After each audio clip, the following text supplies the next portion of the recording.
we're pleased to start with you. You want to push that button at the bottom, make sure it's on.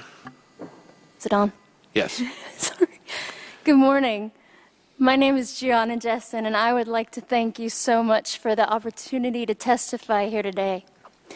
My biological mother was 7.5 months pregnant when she went to a Planned Parenthood and was advised, and they advised her to have a late-term saline abortion.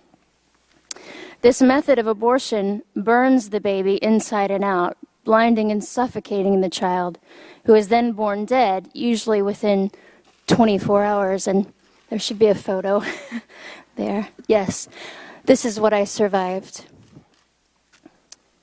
Instead of dying, after 18 hours of being burned in my mother's womb, I was delivered alive in an abortion clinic in Los Angeles on April the 6th, 1977.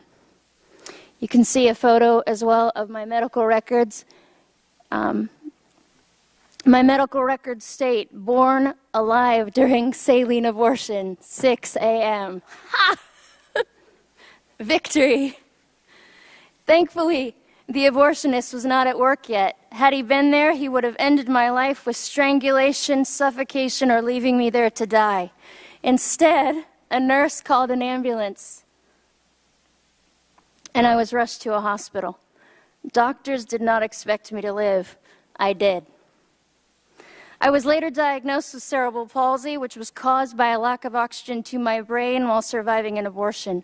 I was never supposed to hold up my head or walk. I do. And cerebral palsy, ladies and gentlemen, is a tremendous gift to me. I was eventually placed in foster care and later adopted. And hear me clearly, I forgive my biological mother. Within the first year after my birth, I was used as an expert witness in a case where an abortionist had been caught strangling a child to death after being born alive.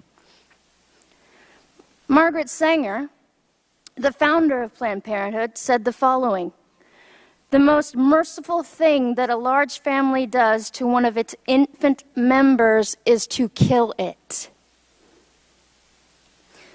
Planned Parenthood is not ashamed of what they have done or continue to do, but we will have to give an account as a nation before God for our apathy and for the murder of over 50 million children in the womb.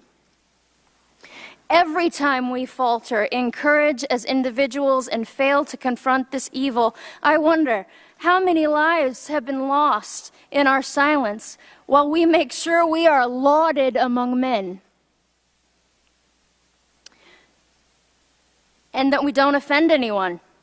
How many children have died and been dismembered and their parts sold for our ego, our convenience, and our promiscuity?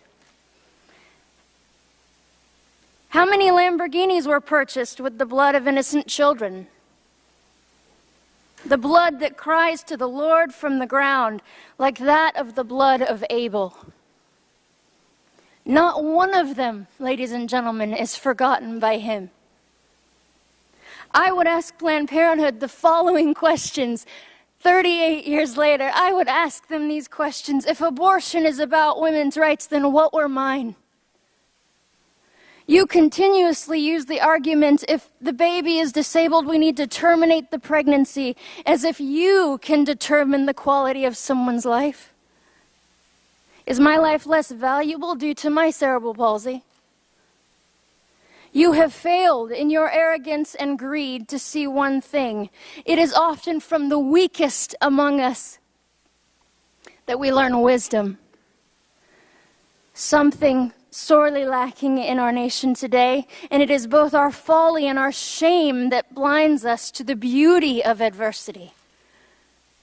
Planned Parenthood uses deception, the manipulation of language, and slogans such as a woman's right to choose to achieve their monetary aims.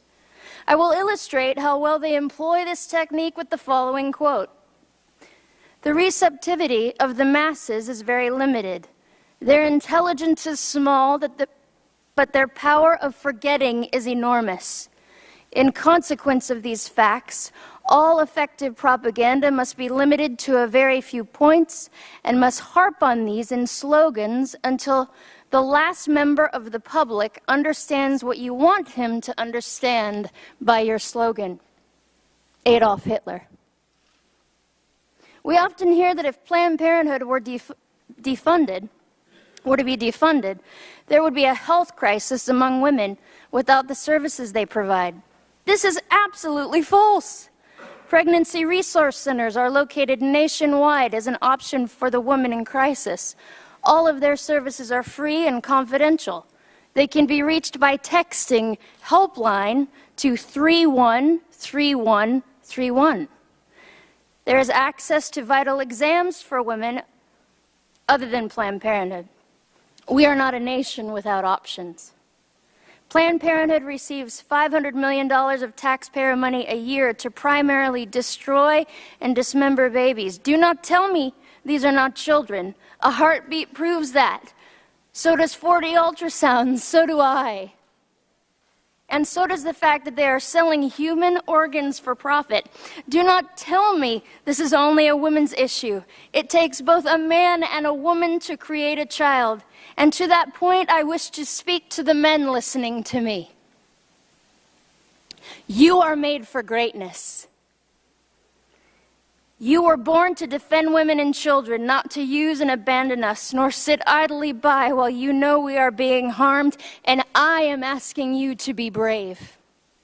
In conclusion, let me say, I am alive because of the power of Jesus Christ alone, in whom I live, move, and have my being. Without him, I would have nothing, and with him, I have all. Thank you. Thank you, Ms. Jessen, for that compelling testimony. Mr. Bob, welcome. Thank you, Mr. Chairman, and I